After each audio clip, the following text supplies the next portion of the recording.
مەلا بەختیار پیاوێکی بێوەفایە. هێرۆ ئیبراهیم ئەحمەد هەڕەشەی دەکرد و دەیوت بەسەرتەوە ناچێت. نەوشیروان مستەفا تەجمیدی کردووە و پێی وتووە تۆ پیاوێکی دواکەوتووی شارێکی دواکەوتووشی. دوجار ئەو پیاوەی ڕۆژگارێک سەرۆکی پەرلەمان و وەزیر و ئەندامی مەکتەبی سیاسی حیزبێک بوو بێدەنگی شکاند و نهێنیەکانی ئاشکرا کرد. چۆن بۆ بەرزانی درێژ کرایەوە. خوشەکانی هێرۆ ئیبراهیم ئەحمەد چۆن هەموو شتێکیان تێکدا.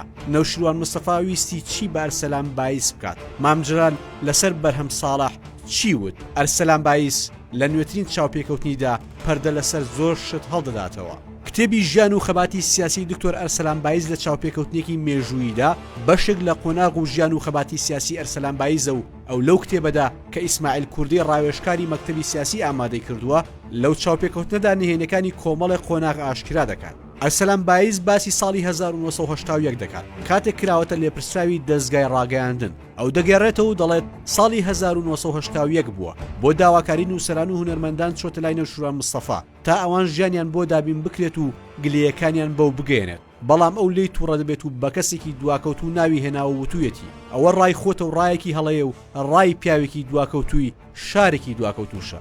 ئەرسەلان بایز دەڵێت کاک نەوشیروان قسەی توندی کرد و منی نیگەران کرد. لە بەرامبەریدا بێدەسەڵات بووم. هەر ئەوەم پێکرا هەستام و ڕۆیشتم و دوو فرمێسکیش بە چاومدا هاتە خوارەوە.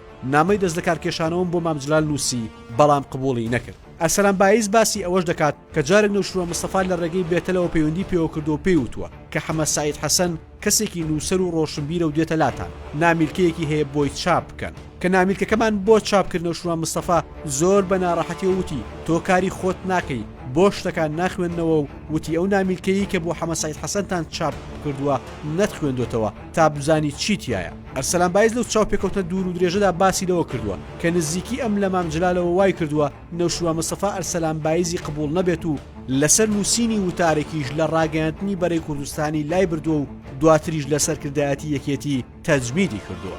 هەر لەبارەی ناکۆکی و بەریەکەوتنەکانی لەگەڵ نەوشیروان مستەفادا ئەرسەلان بایز دەڵێت پاش ڕێکەوتنی دەباشان ئەو کاتەی کە سەرۆکی پەرلەمان بووم مامجلال بانگی کرد و وتی لەگەڵ کاک نەوشیروان هەندێک ڕێکەوتنمان کردووە بچۆ سەرێکی لێبە. چوومە لای کاک نەوشیروان وتی ئێمە ئیشێکمان بە تۆیە و بزانین چیمان بۆ دەکەی. وتم چی ئیشێکە؟ وتی یەکێتی و گۆڕان ڕێکەوتوین بۆ ئەوەی دژایەتی پارتی بکەین. منیش وتم نە مامجلال قسەی وای لەگەڵدا کردوم و نە لە مەکتەبی سیاسیش شتی وا بەرامبەر پارتی باس کراوە و نەخۆشم بڕوان بەوە هەیە. وتی شمەمە کارێکی خراپە و وایشم پێ نەگوتراوە تا ئەوە بکەم و ئەمە سیاسەتی یەکێتی نییە.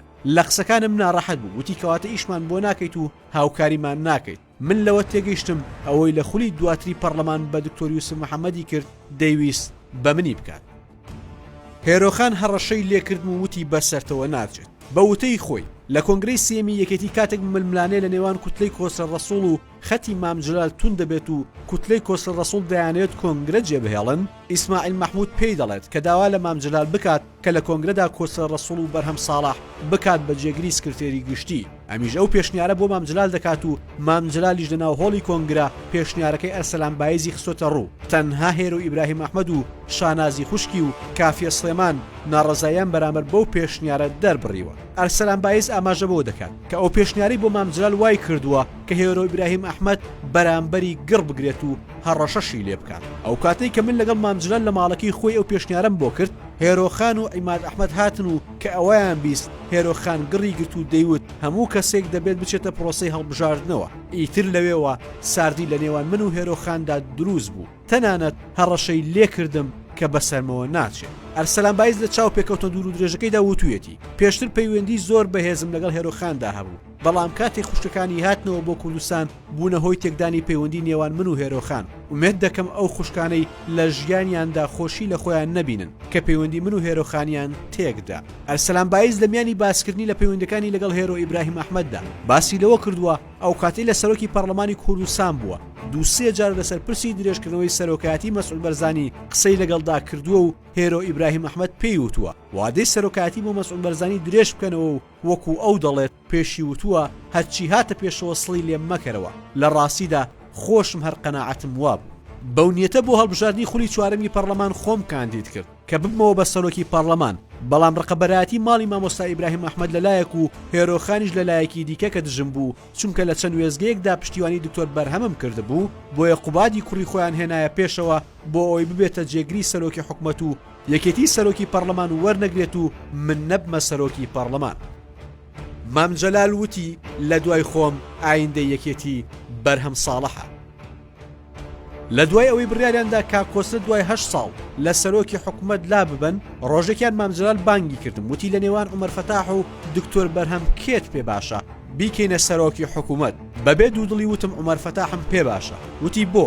وتم ڕاستە بەرهەم بەتوانایە و چالاکە و گەنجە بەڵام بەرهەم لە ئەمریکا بووە و پێشمەرگە نەبووە. ئەرسەلان بایس لەو چاوپێکەوتن دوور و درێژەیدا کە بە شێوەی کتێب بە ناوی ژیان و خەباتی سیاسی دکتۆر ئەرسەلان بایس لە چاوپێکەوتێکی مێژووییدا چاپ کراوە وا دەڵێت. ئەرسەلان بایس باسی لەوە کردووە کە پاش بیستنی بۆ چوونی ئەو لەبارەی دکتۆر بەرهەم و عومەر فەتاحەوە مام جەلال زۆر باس و مەدحی بەرهەم ساڵحی کردووە وتویەتی لە دوای خۆم ئایندەی یەکێتی بۆ بەرهەمە. دیسان وتی تۆ لە تۆنی بلێر زیرەکتری؟ وتم نەوەڵە. مام جەلال وتی تۆنی بلێر دەڵێ هەموو 6 مانگ جارێک بەرهەمم بۆ بنێرە بۆ ئەوەی لەبارەی ڕۆژهەڵاتی ناوەڕاست ڕاوێژی پێ بکەم. منیش واژۆی گول لە بارانکردنی مەلا بەختیارم کرد. پاژەوەی مەلا بەختیار و بەرپرسانی باڵای ئاڵای شۆڕش لە ساڵی 1984 لەلایەن یەکێتیەوە دەستگیر دەکرێن و بە زیندانی کراوی دایانبن بۆ سەرکردایەتی یەکێتی لە بەرگەڵ و بە ئامادەبوونی 63 بەرپرس و کادری خۆی کۆمەڵەی ڕەنجەران لە بەرگەڵ و بۆ دیاریکردنی چارەنووسی مەلا بەختیار کۆنفرانسێک دەبەسێت. ئەرسەلان بایس دەڵێت بەشدارانی کۆنفرانس بەتێکڕا جگە لە ئەندامێکی کۆنفرانس بە ناوی عەبدوڵڵا تۆفیق هەمویان واژۆیان لەسەر لە سێدارەدانی مەلا بەختیار کرد. منیش واژۆی گول لە بارانکردنی مەلا بەختیارم کرد. مەلا بەختیار پیاوێکی بێوەفایە بەرامبەر عەبدوڵڵا تۆفیق چونکە دەبوو تاجی ئاڵتوونی لەسەری عەبدوڵڵا تۆفیق بنێت. کاتێک سەردانی ماڵەوەیان دەکەم و دەبینم خۆی و منداڵەکانی چەند بێنازن هەست بەوە دەکەم مەلا بەختیار بەرامبەریان چەند بێوەفایە.